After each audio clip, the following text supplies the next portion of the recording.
ये है दिल्ली दर्पण। ये कई सारे हैं, ये कोई अंत नहीं है। मैं खूब सारे लेके आया हूं। ये जो अपराध दिल्ली के अंदर हो रहा है, सारी सीमाएं तोड़ दी। मैं चैलेंज करता हूं प्रधानमंत्री जी, इस एक साल के अंदर आप अपने इन 22 राज्यों के अंदर कोई काम करके दिखा दो जो दिल्ली के अंदर काम हुए। बिजली मुफ्त करके दिखा दो, स्कूल ठीक करके दिखा दो, अस्पताल ठीक करके।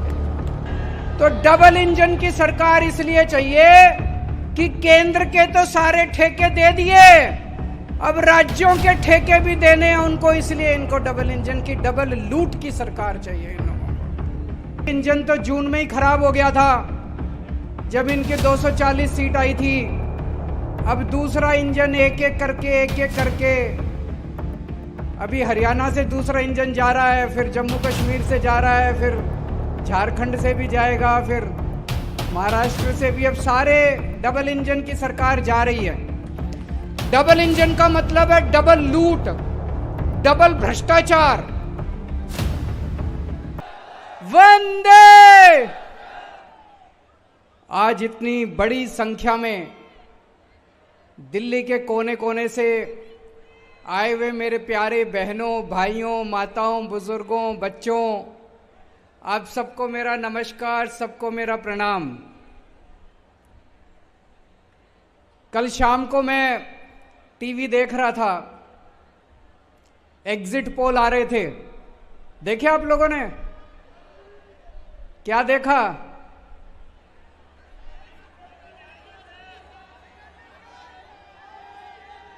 हरियाणा और जम्मू कश्मीर से भाजपा की डबल इंजन सरकारें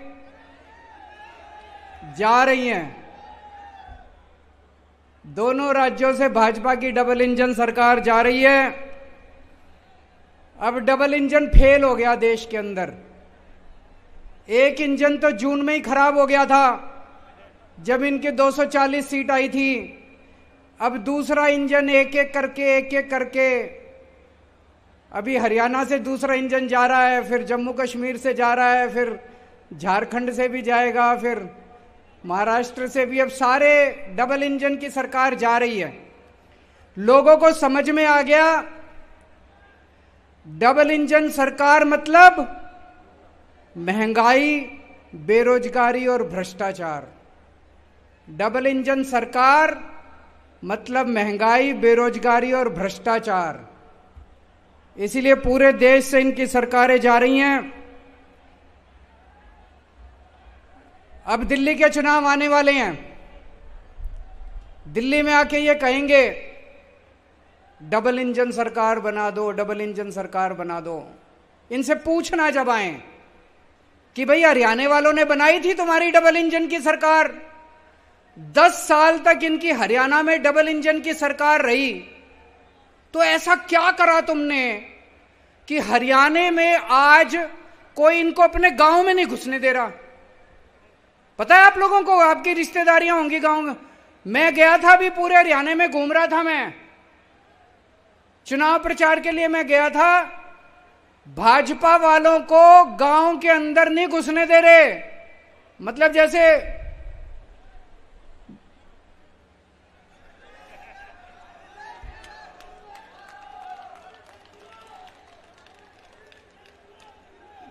धक्के मार मार के लोग मोहल्ले में नहीं घुसने दे रहे, गलियों में नहीं घुसने दे रहे, गांव में नहीं घुसने दे रहे।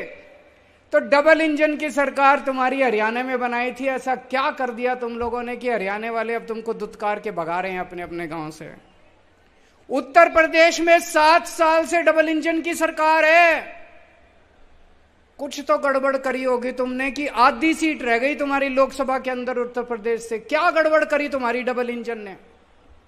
मणिपुर में इनकी डबल इंजन की सरकार है। 7 साल से जल रहा है मणिपुर, पिछले 2 साल से जल रहा है।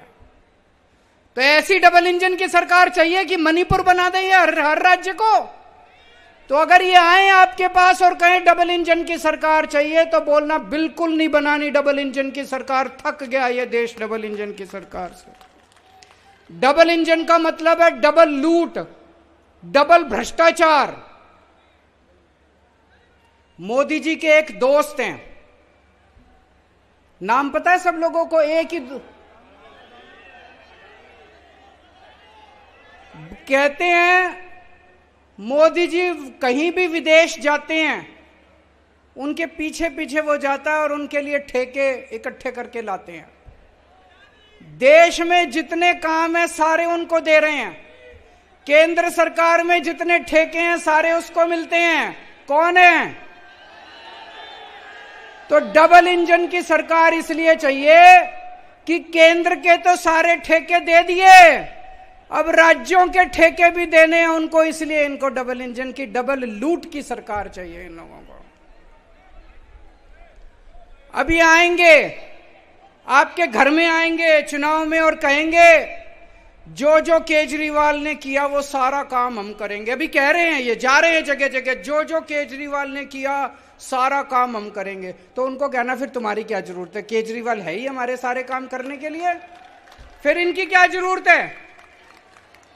चलो इनको एक मौका देते हैं, इनसे ये पूछना, केजरीवाल ने बिजली फ्री कर दी, आज इनकी 22 राज्यों में सरकारें हैं, इनसे पूछना एक राज्य बता दो जहां तुमने बिजली फ्री करी हो, एक राज्य बता दो।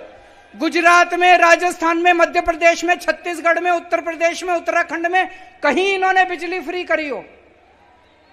इनकी 22 राज्यों में सरकार है। हमने दिल्ली के अंदर गरीबों के लिए शिक्षा शानदार कर दी, सरकारी स्कूल अच्छे कर दिए। ये आए आपके पास और कहें हम केजरीवाल के सारे काम करेंगे, इनसे पूछना कौन से राज्य के अंदर तुमने स्कूल ठीक करे?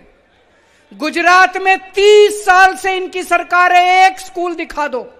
मैं गुजरात गया था प्रचार करने के लिए पिछली बार 2 साल पहले, एक स्कूल नहीं मिला जो इन्होंने ठीक करा। गरीबों की शिक्षा का सत्यानाश कर दिया इन लोगों ने।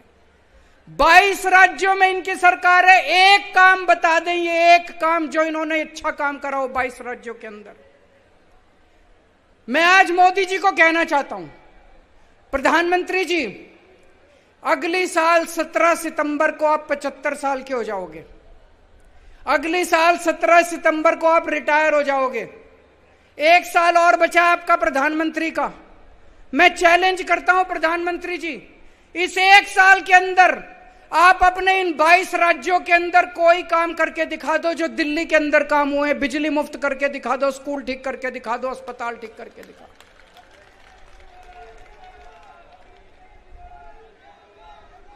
लोग ये कह रहे हैं 10 साल हो गए मोदी जी को राज करते करते, 10 साल में इन्होंने कुछ नहीं करा। जब ये रिटायर होंगे तो लोग सोचेंगे क्या करके गया, कुछ नहीं करके गया। आखिरी 1 साल में करके जाओगे तो लोग कहेंगे चलो 10 साल में कुछ नहीं किया, 11वें साल में तो कुछ करके गए। आज मैं मोदी जी को कहता हूं, चलो कुछ नहीं, एक ही काम कर दो। फरवरी में दिल्ली के चुनाव हैं, फरवरी के पहले इन 22 के 22 राज्यों में बिजली मुफ्त कर दो। दिल्ली के चुनाव में मोदी जी का प्रचार करूंगा मैं। इन 22 राज्यों के अंदर आप बिजली मुफ्त करके दिखा दो, जैसे दिल्ली में हमने दिल्ली के लोगों की बिजली मुफ्त करी है। आपका प्रचार केजरीवाल करेगा दिल्ली के अंदर। आज दिल्ली में कानून व्यवस्था, दोस्तों मैं आपसे ईमानदारी से पूछना चाह रहा हूं, चारों तरफ ऐसा माहौल हो रहा है, रोज गोलियां चल रही हैं दिल्ली में, बड़े बड़े गैंगस्टरों ने अपने ठिकाने बना लिए दिल्ली के अंदर। अखबारों में तो 2-4 खबरें ही छपती हैं, गांव देहात दिल्ली का है जो उधर निकल जाओ इतना क्राइम हो गया, इतना अपराध हो गया। मैं लेके आया हूं आज खूब सारे। 4 अक्टूबर को खड्डा कॉलोनी, दक्षिण दिल्ली जैतपुर में नीमा हॉस्पिटल में एक 49 साल के डॉक्टर की हत्या कर दी गई गोली मार के। 30 सितंबर को उत्तम नगर में भारतीय जनता पार्टी के नेता रमनजीत सिंह की गाड़ी के ऊपर गोलियां चलाई गई। 29 सितंबर को नांगलोई में दिल्ली पुलिस के एक कांस्टेबल ने एक शराब माफिया की गाड़ी रोकने की कोशिश की और उस शराब माफिया के ऊपर गाड़ी चढ़ा के उसकी हत्या कर दी गई। 28 सितंबर को गुलाबी बाग में 4 किलो सोना 3.5 करोड़ का लूट के भाग गए। 28 सितंबर को नारायण विहार में 20 राउंड गोलियां चलाई, एक गाड़ी शोरूम था गाड़ियों का, उसके ऊपर 20 राउंड गोलियां चलाई। 28 सितंबर को ही महिपालपुर में एक होटल के अंदर फायरिंग हुई। 28 सितंबर को ही नांगलोई में 2 लोगों ने 3 या 4 राउंड एक दुकान के, ये कई सारे हैं, ये कोई अंत नहीं है। मैं खूब सारे लेके आया हूं। ये जो अपराध दिल्ली के अंदर हो रहा है, सारी सीमाएं तोड़ दी। जैसे 90 के दशक में हम सुना करते थे बंबई में अंडरवर्ल्ड का राज था, वही हाल आज दिल्ली का हो रहा है। लोगों का घर से निकलना मुश्किल हो गया है। और ये तो वो है जो अखबारों में छप रही हैं, ये तो वो है जिसमें एफआईआर हो गई। मैं आपसे पूछना चाहता हूं, कितनी ऐसी घटनाएं हैं जो पुलिस के पास जाती नहीं है या पुलिस एफआईआर ही नहीं करती? कितनी घटनाएं ऐसी हैं दिल्ली के अंदर? आज आम आदमी का सुरक्षित जीना मुश्किल हो गया है। दिल्ली पुलिस इनके पास है, सुरक्षा व्यवस्था इनके पास है। क्या कर रही है बीजेपी? क्या कर रही थी बीजेपी जब ये फायरिंग हो रही थी? क्या कर रही है बीजेपी जब ये सारी घटनाएं हो रही हैं? बीजेपी दिल्ली सरकार के काम रोकने की कोशिश कर रही है, बस ये करती है। उनको एक ही काम दिया था आप लोगों ने कि दिल्ली की सुरक्षा व्यवस्था संभालो, वो तो इनसे संभलती नहीं। जो काम इन लोगों को दिया गया वो काम तो ये करते नहीं, लेकिन वो दिल्ली सरकार के काम, वो बस मार्शल रोकने की कोशिश करते हैं। बसों के अंदर इनको क्या पता बसों में कैसे यात्रा होती है। राजनीति में आने के पहले मैं 10 साल दिल्ली की झुग्गियों में रहा था, बसों में रोज आया जाया करता था। बसों में 10 साल तक दिल्ली की बसों में मैंने भी खाक छानी है, मुझे पता है कि दिल्ली की बसों में क्या व्यवस्था होती है। एक महिला जब दिल्ली की बस में चढ़ती है, अगर उसे बैठने को सीट ना मिले तो मैं जानता हूं उसके साथ किस तरह का व्यवहार किया जाता है। इधर से कोई छेड़ता है, उधर से कोई छेड़ता है, इधर से कोई उसको तंग करता है। किस तरह से दिल्ली की बसों के अंदर जेब कतरे काम करते हैं, किस तरह से अपराध होते हैं। जब हमारी सरकार बनी, हमने दिल्ली में बस मार्शल नियुक्त किए। बस मार्शल जब से नियुक्त किए, मेरे को चारों तरफ से पता चलने लगा महिलाएं अब अपने आप को सुरक्षित महसूस कर रही हैं। अगर किसी बस के अंदर कोई मन चला, कोई गलत आदमी किसी महिला को छेड़ता था, वो जोर से शोर मचाती थी, बस मार्शल उसको तुरंत आके दबोच लेते थे और उसको पुलिस थाने ले जाते थे। कितने ऐसे मौके हैं, मेरे को पता है हमारे बस मार्शलों ने कितने अपराध रोके हैं, कितने जेब कतरे पकड़े हैं। एक बार तो एक छोटा सा बच्चा, 4 साल का बच्चा, उसको किडनैप करके ले जा रहे थे कुछ लोग। वो बच्चा बुरी तरह से रो रहा था। बस मार्शल को शक हुआ कुछ तो गड़बड़ है। वो एक स्टॉप पे उतरा, एक आदमी उस बच्चे को लेके, वो बस मार्शल उसके पीछे पीछे उतर गया और उसको रेलवे स्टेशन तक उसका पीछा किया। तब पता चला वो बच्चे को किडनैप करके ले जा रहा था। हमारे बस मार्शल ने उस किडनैपर को पकड़ के और उसको, बच्चे को, अपने माँ बाप को लौटाया। अरे तुमसे तो नहीं संभल रही दिल्ली की सुरक्षा व्यवस्था। अगर कोई दूसरा अच्छे काम कर रहा है उसको तो मत रोको यार। अगर हमने दिल्ली की बसों में सुरक्षित व्यवस्था ठीक की थी, तुम्हें यह पूरी दिल्ली के अंदर करनी चाहिए थी। तुमने बसों के अंदर भी बंद कर दी, शर्म आनी चाहिए तुम लोगों को।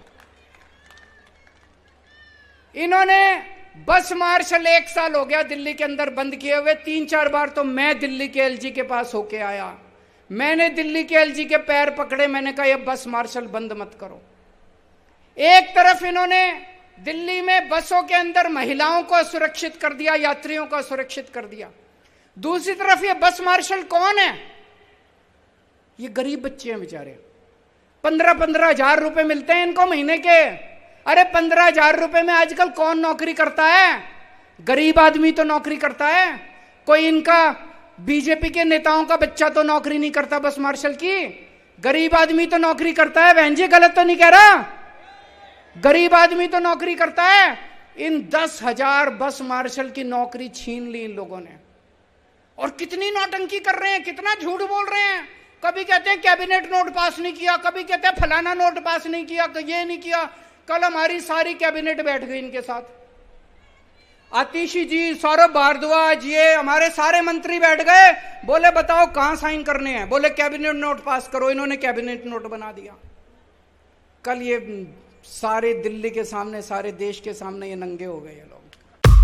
लेटेस्ट खबरों के लिए सब्सक्राइब करें हमारा YouTube चैनल या फिर लॉग ऑन करें www.delhidarpantv.com। खबरों की कवरेज और विज्ञापनों के लिए संपर्क करें।